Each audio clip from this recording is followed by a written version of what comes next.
Hello, I am the Railroad Reseller. My name is Chris. If you like reselling and reselling content online, please smash the like button and hit the subscribe. Today, we're going to talk about how your niche can get completely done away with. What I'm going to talk about is like I recently saw an ad in Ollie's sell paper that showed just crazy things that really hurt a reselling chance. I'm going to talk about a viewer's comment that really just shook the way I think about things as far as my online reselling. And I'm also going to say something about how we need to adapt if we're going to survive on this online reselling type situation. So, like I said, first of all, I wanted to talk about this Orbis ad. Well, it wasn't an Orbis ad, it was an ad on Ollie's. Ollie's is kind of a paper. If you don't have an Ollie's in your area, I'm going to explain it really quickly. But an Ollie's is kind of like a Big Lots or something like that. They get lots of stuff that are left over, closeouts, just etc. Stuff that other stores just can't get rid of. They give a really good price to Ollie's. Ollie's takes it in one good lot. They just take it for what it is, and they try to sell it for as cheap as possible, but still make a profit. So what I'm going to show you up here on your screen here is an ad, and what I really want you to emphasize on is these Orbis shirts.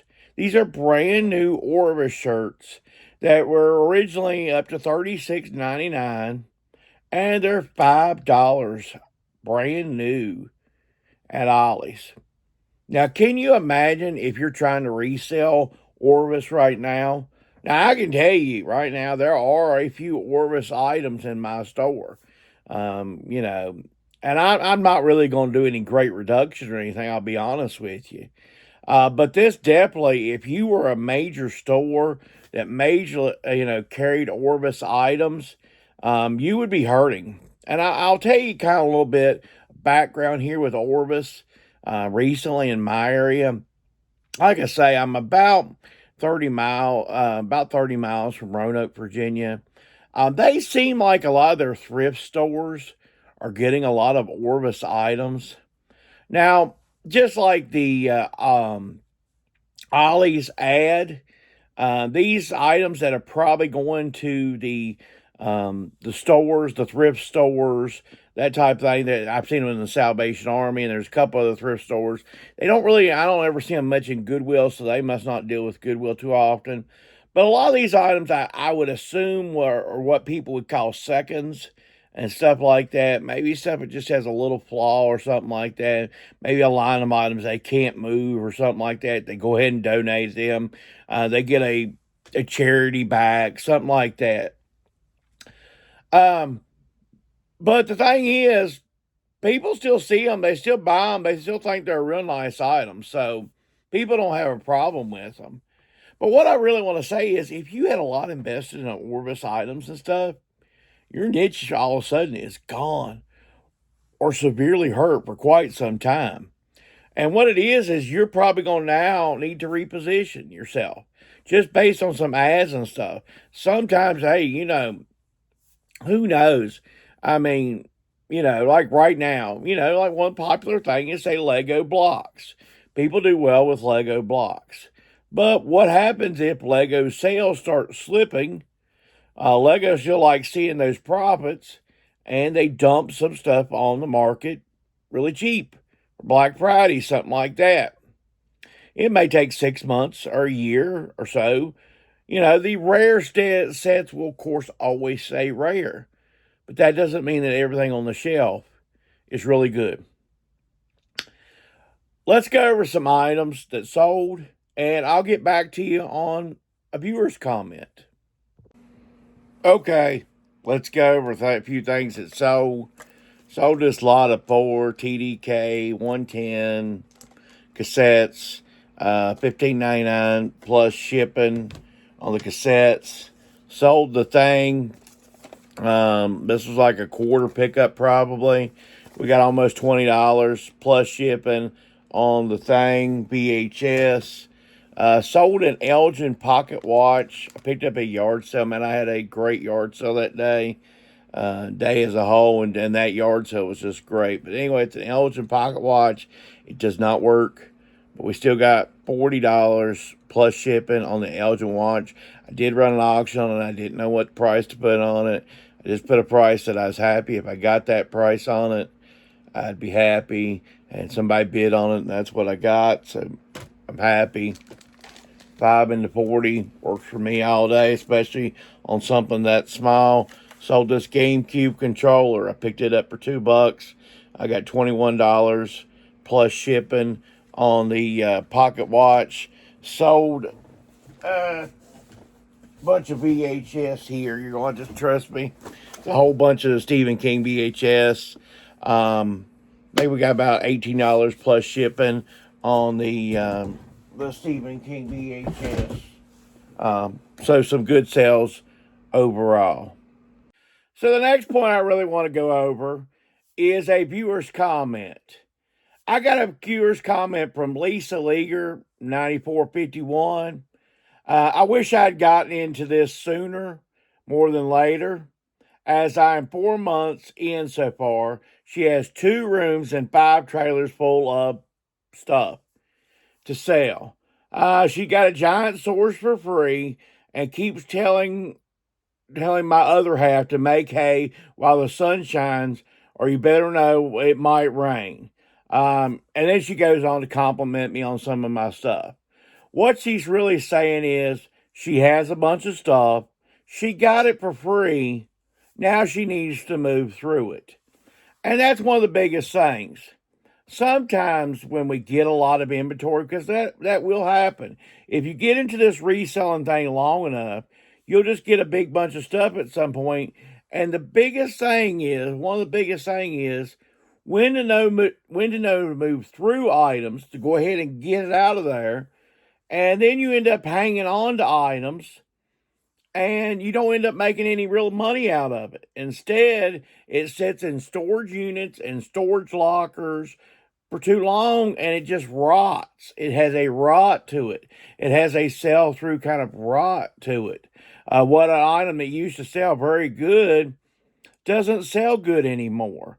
I made a joke a couple while ago. What do you do with 80 folding chairs? You know, I mean, there used to be the lawn chairs that used to sell really well.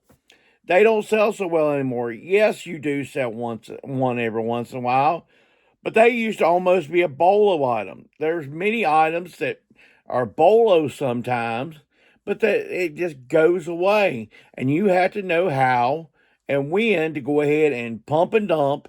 If you get a good offer on something sometimes, stop being so, I don't know exactly what the word is, thinking you're high and mighty sometimes, because I have the same problem sometimes. Don't get worried. Anything I say to you, I say to myself. Sometimes we get so high and mighty, they're like, everybody's lowballing me today. Nobody's lowballing you today, okay?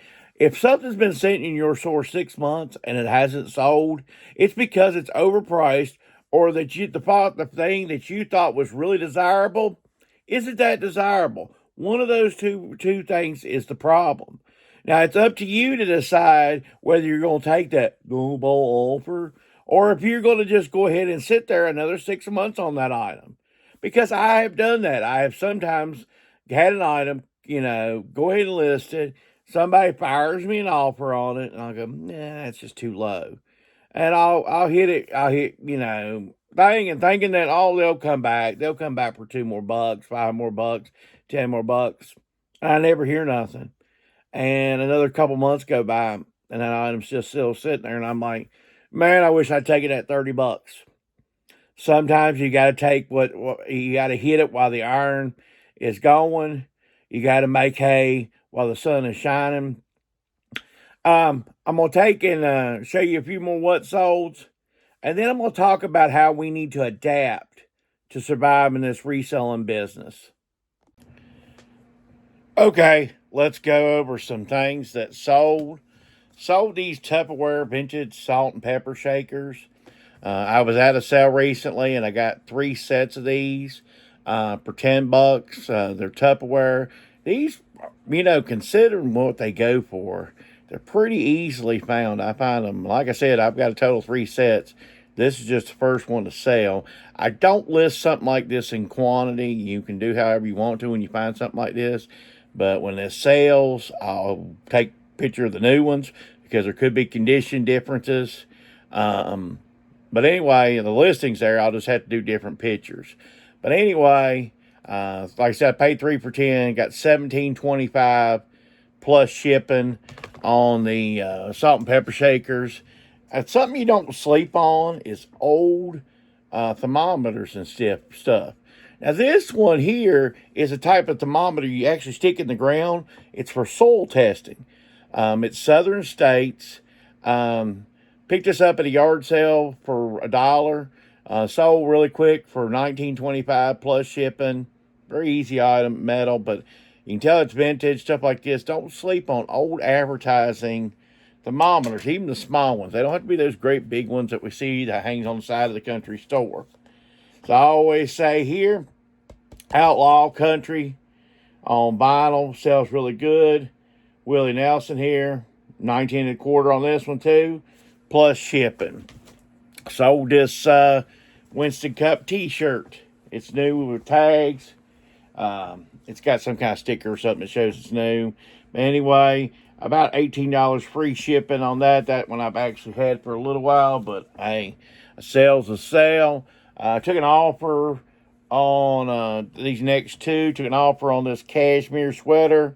Even if you don't know the brand name that great, this is Daniel Bishop. It's okay brand, but the thing is that it's 100% cashmere. Cashmere will always sell.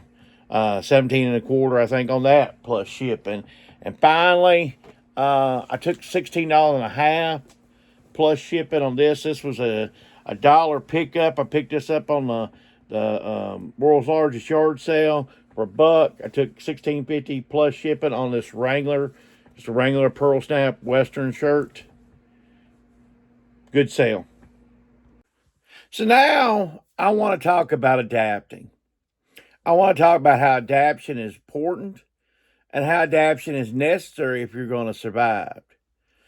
In this reselling business, like I showed with the Ollie's ad, and like I talked about with the person's comment, the viewer's comment, it is very important that we adapt. Because if we don't adapt, we'll end up like, say, Sears, for instance. I always use the Sears example, but it's as clear as day with Sears, okay, folks? Sears used to be the go all, see all catalog. Also, JCPenney's used to be the same way. They had the warehouses, they had the catalogs, they had the complete setup to take care of you. But what did they not have? They did not have a good online presence where you could just go to, make a few clicks, put it in a cart, and send it. And they didn't even have to deliver it to your home, okay, folks? They could have just delivered it to one of your stores. You picked it up in your store. And I think they really could have made business. But instead, they doubled down, they tripled down, brick and mortar. We've got to have the corner spot of every retail mall in America. And guess what? They lost. And by the time they realized that they were too far, too in deep, it was already gone. Amazon and all these others had taken their business. And it wasn't like there wasn't warning signs out there. It wasn't like they didn't see year over year just growth and online. It wasn't just 2020, man. 2020 wasn't just some beginning of some boom of online, okay? It was there for year over year. And by the time that they started pivoting and all that, they were long gone. They were so far behind that they were doomed to fail. But they had the warehouses, they had the infrastructure, and they just sat around on their morals and they didn't adapt. You must adapt to what is coming at you. And what is coming at us is there's going to be some major changes. I can feel it in the wind, but you're going to have to be able to be ready to adapt. Online reselling is getting ready to make some big changes, and we're going to have to adapt because, sales aren't going like they used to as a whole. I don't have to be an amazing genius to tell you. So when those changes happen, you've got to be ready. And don't wait and go, well, it'll fix itself. It'll all fix itself if I'll just do this. It'll fix itself. I did this 3 years ago, and I'm still here. So he don't know what he's talking about. So if you've lasted this long in the video, I want to say a couple things else that are completely not with the subject. I want to thank you. Yeah, this last couple of weeks have been amazing. Just the subscribers, the viewers, the comments, it's been amazing. And I want to thank you. What we're going to be doing here, I'm going to do a couple lives here coming up in the future. I want to do a giveaway. I want to do a $50. This is a $50 gift card on eBay. I want you to use this to buy off of another reseller. Not me. I do not want you to use this off me. We're going to do a giveaway. I'm going to do a practice live. I need to do a live practice. I don't want to just do a live and mess up and do bad. And I want to do a practice live, 20 to 30 minutes. And then I want to do a live that's a couple hours. And I really want to describe to you my whole beginning to end, kind of where it's on, stuff that you've never heard in my videos. And I've done quite a few videos, but I'm going to describe to you stuff I've never talked about before in a video. But I want to give this away. I want you to buy off of another reseller if you can. Help out another person's business, not mine. Please don't buy off me. But I wanted to talk about this. I want to tell you how much I appreciate each one of you. It's so amazing. After, video after video, seeing 150 views, a couple hundred views, to see, thousands of views is really makes my day. But I wanted to say that. Thank you. Have a great week.